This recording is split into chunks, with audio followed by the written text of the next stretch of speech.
What's up, everybody? Rothstein here, Betting Public Sports Show. I'm your beloved host, Fame Rothstein, a.k.a. Michael Snackson, a.k.a. Bay Old Wolf, a.k.a. Malcolm Excellence, a.k.a. Hacksaw Jim Thuggin, a.k.a. Yves St. Croissant. Today is Tuesday, July 29th, 2025. Please like and subscribe to the channel. Leave comments. Share the video. Pardon the cicadas in the tree. I guess I could go shake it up and get them up out of there. But, they are harmless. I just don't feel like having them flying on me and shit. But nonetheless, pardon me there. Nonetheless, like I said, please like and subscribe to the channel. Leave comments. Share the program. All right, just finna talk a little greasy.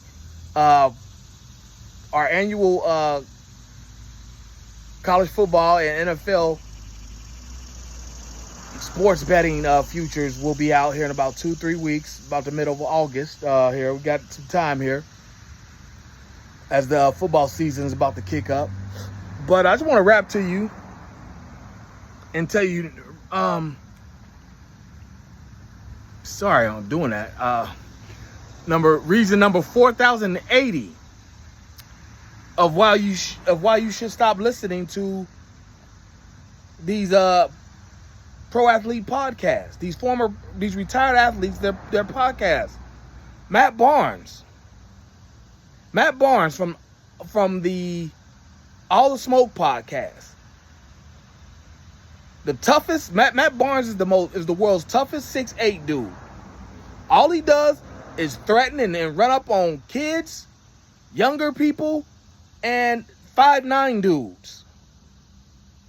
You know about the shit about Derek Fisher, he went over his people house, went over his baby mama house, his kids' house where his kids live, and confronted Derek Fisher, his former teammate.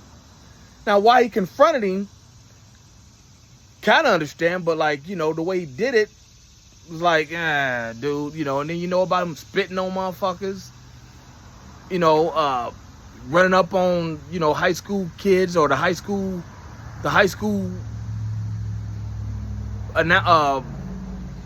guy, the high school announcer at a basketball game for his sons. It's like, this dude always pulling up on somebody. And now he done it to comedian Kraig Smith. Kraig Smith, I don't know how tall Kraig Smith is. He doesn't appear to be a big guy. Like I said, about 5'8", 5'9". Doesn't appear to be a big guy. He's a panelist on the Corey Holcomb 5150 show. Corey Holcomb's a dark comedian. Not exactly dark skinned, but he does very dark comedy. Corey Holcomb is hilarious to me. I love him. He's funny. He talks about a lot of stuff. Backdooria, if you know what I'm talking about. He talks about a lot of stuff in the game about why he, even talks about why he hasn't, blown up as a comedian. Basically said he's got a virgin asshole. And, Craig's, kind of like, he's over there with Darlene Ortiz. If you don't know who Darlene Ortiz is, my old heads, guys my age, you'll know who she is. Remember, the woman used to be on the album covers with Ice-T back in the 80s, his first couple albums. What was his albums? Rhyme Pays and Power. The girl, the woman, little Latina woman holding the shotgun. With that bathing suit on, and them high heels. She actually recreated that picture probably 5-10 years ago. She still looks good, but she looks her age. She's got a son with Ice-T, Tracy Jr., I guess that's his name, and whatnot. As you know, Tracy's Ice-T's real name to T is Tracy. So yeah, and Craig, chimes in, on the topics on Corey's show from time to time. He's funny too. Craig's funny. I like Craig. He's very funny. Apparently, and so on the all the Smoke podcast, they've gotten Vernon Maxwell, former NBA player, volatile, curses a lot. He's a little uncouth. for a 50-something year old man. He's uncouth, but that's what you know about. But that's what you like about Vernon. He's so uncouth that he ran up in the stands one time and almost put hands on a fan. Who was mocking him, talking shit to Vernon about Vernon's the death of Vernon's daughter at the time. And he's had a very Vernon also had a very well-known issue with Gary Payton. Gary Payton, Hall of Fame guard. They had a fight. It was a big. Vernon Maxwell, he's a good ball player. He was a very solid ball player in his day. He was a shooter. People like he was a decent ball. He was a legit ball player. You ask me, he's better than both of them. Matt Barnes and Steven Jackson. I don't have a problem with Matt Barnes nor Steven Jackson. I don't like Steven Jackson's. I don't like either one of their Matt's or Steven's. Tough guy persona. Like I said, the only time Steven Jackson did swing on. What's his name? Stevie Franchise. One time when Steven was trying to rap at a nightclub or something. He swung on him. But other than that, we've seen him swinging on, another, a 5'9", 300-pound fan in the Malice at the Palace. That's what Steven Jackson's most known for. And, he was one of the people from the Malice at the Palace, where the fans were fighting basically the Pacers in Detroit. The fans were fighting, Ron Artest, Jermaine O'Neal, that type of, that deal, if you're a sports fan, you've seen it by now and know about it. There's several media on it, documentaries, things like that. And so Kraig's talking about, all the smoke. He said something like, said Vernon was, on that powder. Said Vernon was known for being on that powder back in the day. I don't remember seeing anything that Vernon said about Kraig. I don't even know why they started going in on him. But Kraig, being a comedian, did what he do. Started talking about it, and then next thing you know, Matt Barnes replied to him and basically and went to the fisticuffs. Now I know what you're thinking.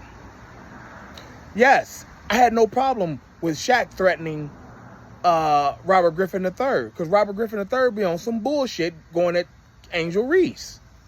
He said, you make another monkey post about Angel Reese, I'm gonna bust you in your mouth.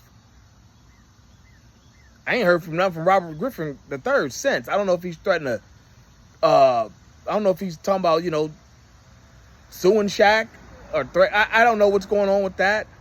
But you haven't heard nothing from Robert Griffin III since. But yeah, your podcast was whack. It's another reason. Shaq even said, like, what do you want to be known for? All the shit you've done in your career, you want to be known as a podcaster for going at Angel Reese. Same thing with Matt Barnes. These motherfuckers used to smoke weed on their podcast. Shit like that. And it's just like, like I've always said, these former jock podcasts, all they're doing is just reimagining their careers. Retelling the tales of their careers, and all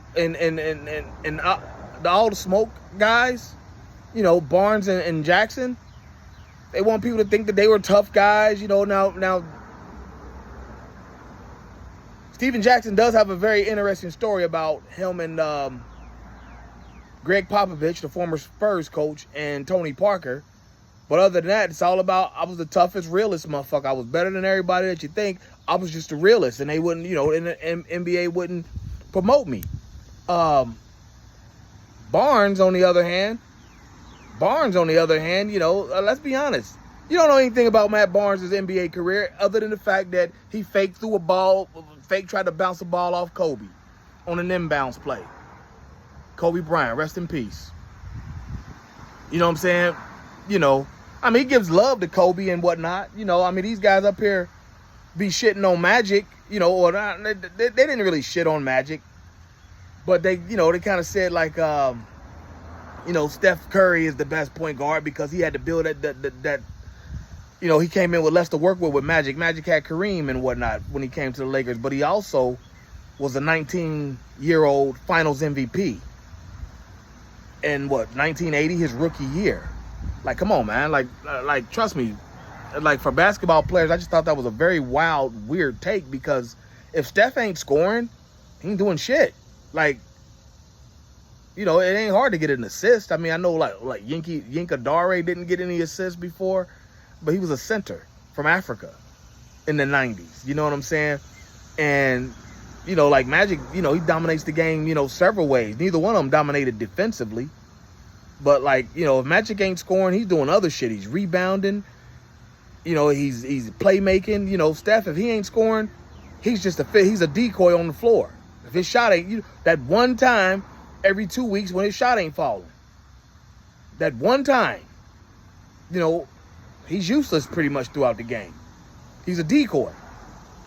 But nonetheless, you know, Barnes, you know, threatening Kraig Smith, and it's like you went off all that shit. You know, your whole show, you went off on Shannon Sharp for saying something to Mike Epps, you know, when they had that little shit going on last year. But now, you know, you're the biggest hypocrites, because now you're going to Kraig Smith, a comedian, for saying something about a guy on your show. Like, y'all, like Matt Barnes, knock it off. Just talk about the hoop and be the pretty boy that you are. You know Matt Barnes, the tall, light-skinned, you know, biracial cat, got that curly hair, all them tattoos and shit. You know, if he was a woman, he'd be Joy Taylor. You know, old peanut butter skin. You know what I'm saying? That type of thing. But it's like, nobody, I told you, my thing with Matt Barnes, real talk, and it was on Instagram, he had his twin sons with him. I don't know if he has any other kids, but he's got those twin sons. They're in high school now. They're ballers. I guess they're really good. And they were singing the song Lifestyle. Did a lot of shit just to live this here lifestyle. Came up from the bottom, this here my lifestyle. You know, they was singing, you know, they was rapping it, you know, as a family. You know, they in the bar, they in the back, you know, rapping it, you know, and they're rapping the lyrics word for word, and they're cursing. I don't know any black people that allow their children to curse, even in front of them, even rapping a song. And so I, you know, just as a joke, was like, yeah, oh, that's because Matt Barnes is biracial, and I was, oh, that must be Matt Barnes' white side letting his kids curse. He said something slick to me in the comments, and I was just like, dude, calm the fuck down. All the shit you talk on your show, like, we calm down. What's all that, man? And, you know, the dude he's just a very volatile dude who likes to threaten people. And it's like, calm your motherfucking ass down. You know, Kwame Brown, you know, the busty bust, as he likes to call himself. I mean, and he doesn't like to accept the fact. He doesn't appear to seem to like the fact that he gets called a bust. You know, trying to qualify why he's not a bust or whatever. You know, Jordan didn't fuck with me. You know, I got drafted by the Wizards, and this, that, and the other was going on. I bought my mama a house when I was 19. How can you call me a bust? All that's admirable, but, you know, as far as playing professional basketball against your peers, you weren't very good at it, Kwame. But that's neither here nor there, because this is about Matt Barnes. And Matt Barnes, like, kind of went at dude and got at it. Not Matt Barnes. Kwame Brown went at him and Steven a couple years ago on the internet about that. And it was just like, Kwame shut them boys down. Like, he made them straighten their whole shit up. He was talking about how, you know, Steven Jackson, you're supposed to be a Muslim and you're smoking weed and on camera and all this. And I mean, Kwame Brown lit them boys up, and they changed their whole shit, and they don't fuck with him no more. They stopped fucking with him when Kwame, like I said, Kwame probably had the best 3 days of a new podcast on YouTube that you ever saw. Like, his followers went up so dramatically and whatnot. But Barnes and Jackson, like, there are reasons 4080, 4081, or why you should start listening to the Jock podcast. You know, Paul George is 4082. The only former jock podcast I listen to, Shaq's is pretty decent, because he will have good guests on his. But, some of the antics I heard Shaq did as a teammate, I can't get with, like shitting in somebody's shoes and things like that. Like, I can't get with that, Shaq. But I do like the Paul Pierce and Kevin Garnett one. Like, shout out to Kevin Garnett, because he was trying to tell Paul Pierce about your boy, Diaz, the closer for the Mets. He was trying to tell him about how he comes out, playing that, the crowd's going crazy, the trumpets and whatnot. He was trying to show him, he's like, man, that's the illest shit ever, blah, blah. And I appreciated him doing that, because, me as a black American male, I'm all FBA. No Dominican or nothing like that. No Jamaican, nothing like that. I appreciated him, celebrating baseball like that. And Diaz did too. They sent him a jersey. They sent Kevin Garnett a jersey for that. And that's what I'm saying. So I'll fuck with they show, but like Matt Barnes and them, like, and Paul Pierce and Kevin Garnett are bona fide Hall of Famers. So they got nothing really to. I mean, Paul Pierce has always said shit about, like, he was better than. He's always said, he's always inflated his career a little bit. He didn't have to. He doesn't have to, because he's a bona fide Hall of Famer. One of the best Celtics of all time. And, Kevin Garnett, top 3-5 power forward of all time. You talk Duncan. If you go with Duncan as number 1, the power forward, you could make that argument that Kevin Garnett's number 2. Barkley and Malone, put them either way you want them, because neither one won a title. But Matt Barnes, man, like, you got to quit going at people, man. Like, you made plenty of money as a ball player. Now you're making more through, through the podcast space. Is like, but you not really that on a podcast. Like, people just, like, they're not, people don't watch your podcast because you're good at interviewing or anything. Like, like Shannon Sharp, he's a good interviewer. But he worked at CBS for a long time and everything, Club Shay Shay and shit. There's only a few good jock podcasts, but the majority of them, like this Jeff Teague guy, I vaguely remember him in the league. He's a more recent guy. I vaguely remember him, but, going at LeBron, talking about LeBron's, doing steroids or whatnot. I don't know if he is, but he backtracked off of it. And now, like, his podcast, his career is pretty much would be over, because people brought George or Teague, whatever his name is, Jeff Teague, because he likes to talk shit. Talk about he's a good storyteller. No, he's not. He's just a good shit talker. He ain't a storyteller. Nobody wants to hear from a middling ball player. You know what I'm saying? Just like me, you probably looking at me like, I don't want to hear from this fat ugly nigga. You know what I'm saying? But I talk that shit, and that's why you fuck with me. And I give you good sporting bet advice. Sports betting advice, like I said, which comes back the middle of October or middle of August. All right, but until then, and I'll be keep dropping videos from time to time till we go more regular in football season. But until then, make sure you like and subscribe to the channel, leave comments, and share the program. All right, and I'll holler back at you. But until then, everybody be well. Peace.